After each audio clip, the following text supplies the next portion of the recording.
आप सल्लल्लाहु अलैहि वसल्लम एक ही रात में स्टार्स, प्लैनेट्स, गैलेक्सीज को क्रॉस करते हुए जमीन से आसमान की तरफ गए। अब अल्लाह ने कुरान में एक जगह फरमाया है कि जमीन और आसमान के दरमियान हर चीज अल्लाह को सजदा करती है, विच मीन्स सारे stars, galaxies, planets, mountains, trees. लेकिन ये कैसे पॉसिबल है?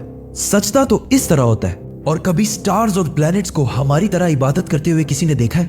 लेकिन अल्लाह ने कुरान में बार बार कहा है कि ये सारी चीजें अल्लाह की इबादत करती हैं। तो यूनिवर्स के इन सारी चीजों में कोई ना कोई बात कॉमन, एक जैसी जरूर होगी।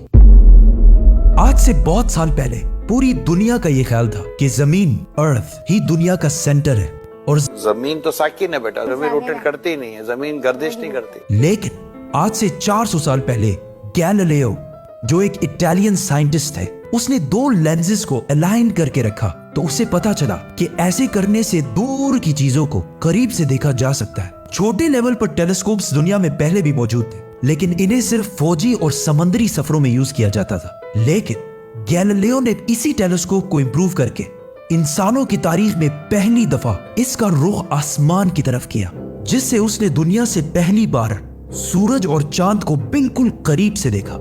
और गैलीलियो ने इन सारों की मूवमेंट को ऑब्जर्व करना शुरू किया। 1300 दुनियाओं को अगर मिला लिया जाए, इससे एक जुपिटर बनता है। गैलीलियो ने देखा कि ये भी बाकी प्लैनेट्स की तरह गोल है, लेकिन जुपिटर के ऊपर जो लाइट है वो महीने के डिफरेंट दिनों में बिल्कुल बदल रही है। और उसने देखा कि वीनस और सैटर्न का भी यही हाल है। अब ये सब कुछ तभी पॉसिबल था कि अगर ये सारी चीजें सूरज के गिर्द घूम रही हो, दुनिया के नहीं। गैलीलियो ने ये बातें पूरी दुनिया को बताई कि यूनिवर्स का सेंटर दुनिया नहीं बल्कि सूरज है। लेकिन इस बात को सुनकर यूरोप के सारे चर्चेस उसके दुश्मन बन गए, क्योंकि उस जमाने के पोप का ये ख्याल था कि जमीन ही यूनिवर्स का सेंटर है। और सिर्फ पोप का नहीं, पूरी दुनिया का ये ख्याल था। जमीन तो साकिन है। जिसकी वजह से गैलीलियो को चर्च से ये सजा मिली कि वो हमेशा के लिए घर में बंद कर दिया जाएगा। लेकिन गैलीलियो ने अपना काम जारी रखा और उसकी इन रिसर्चेस को बाद में पूरी दुनिया ने माना। इवन पोप ने भी गैलीलियो के मरने के 350 साल बाद पूरी दुनिया के सामने उससे माफी मांगी और कहा कि हम गलत थे और आप सही थे। आहिस्ता आहिस्ता हमें पता चला कि जमीन यूनिवर्स का सेंटर नहीं है, बल्कि ये सूरज के गिर्द घूमती है। और सूरज भी कोई इतनी बड़ी चीज नहीं है, बल्कि सूरज तो इसके जैसे अरबों खरबों स्टार्स की तरह मिल्की वे गैलेक्सी का एक छोटा सा हिस्सा है। और ये मिल्की वे गैलेक्सी अरबों स्टार्स से बनी हुई है और ये सारे बिलियंस ऑफ स्टार्स एक ही सर्कल में घूम रहे हैं। हम तो सूरज के गिर्द घूम रहे हैं, तो सूरज जैसे अरबों खरबों स्टार्स मिलकर किसके गिर्द घूम रहे हैं? Super massive black hole. Have a supermassive black hole at their center.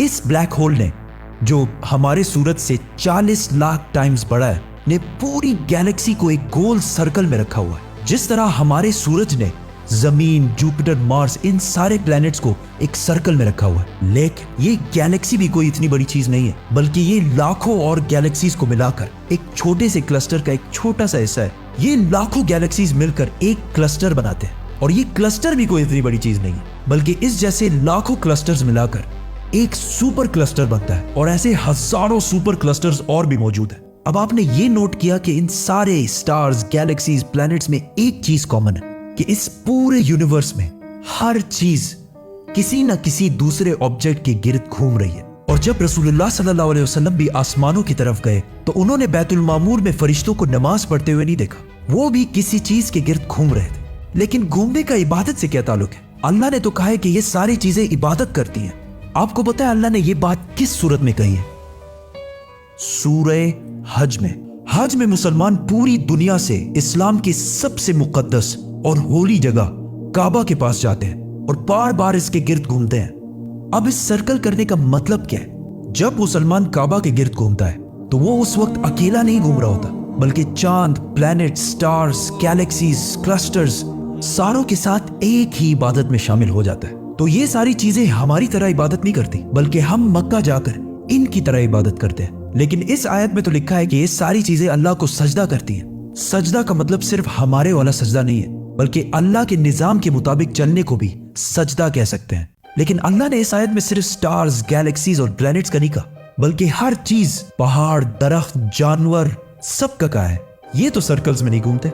आज से हजारों साल पहले एंशियंट ग्रीस में ये कॉन्सेप्ट बना कि कायनात की हर चीज एक बहुत ही छोटे पार्टिकल एटम से बनी हुई है, जिसको फिर 2000 साल तक पूरी दुनिया भूल गई। लेकिन आज से 200 साल पहले इस कॉन्सेप्ट पर रिसर्च दोबारा शुरू हुई और साइंसदानों की रिसर्च से पता चला कि एटम सबसे छोटा पार्टिकल नहीं है, बल्कि इसके अंदर और भी पार्टिकल्स हैं, जैसे प्रोटॉन्स, न्यूट्रॉन्स, इलेक्ट्रॉन्स। प्रोटॉन्स और न्यूट्रॉन्स हमेशा एटम के सेंटर में होते हैं और इलेक्ट्रॉन्स हमेशा इनके गिर्द घूम रहे होते हैं, ऑलमोस्ट बिल्कुल उसी तरह जिस तरह प्लैनेट सूरज के गिर्द घूमते हैं और स्टार्स ब्लैक होल के गिर्द घूमते हैं। जिसका मतलब है कि कायनात की हर चीज चाहते या ना चाहते हुए किसी ना किसी चीज का तवाफ कर रही है। और जब कोई मुसलमान काबा का तवाफ करने जाता है तो वो कायनात की हर छोटी से छोटी चीज, जैसे एटम के अंदर इलेक्ट्रॉन से लेकर कायनात के सबसे बड़े ऑब्जेक्ट्स, प्लैनेट्स, स्टार्स, गैलेक्सीज और इवन बैतुल मामूर में फरिश्तों के साथ एक ही इबादत में शामिल हो जाते हैं। हो सकता है इसीलिए इस्लाम में तवाफ करना सबसे बड़ी इबादत है। तो जब सूरह हज में अल्लाह ने फरमाया कि ये सारी चीजें मेरी इबादत करती हैं, तो ये हमारी तरह इबादत नहीं करती, बल्कि हम मक्का में काबा का तवाफ करके इनकी तरह अल्लाह की इबादत करते हैं। लेकिन इन सारी चीजों का तवाफ करने का एक फिक्स टाइम है और जैसे ही ये टाइम पूरा होगा तब हर शख्स मालूम कर लेगा कि वो क्या लेकर आया है।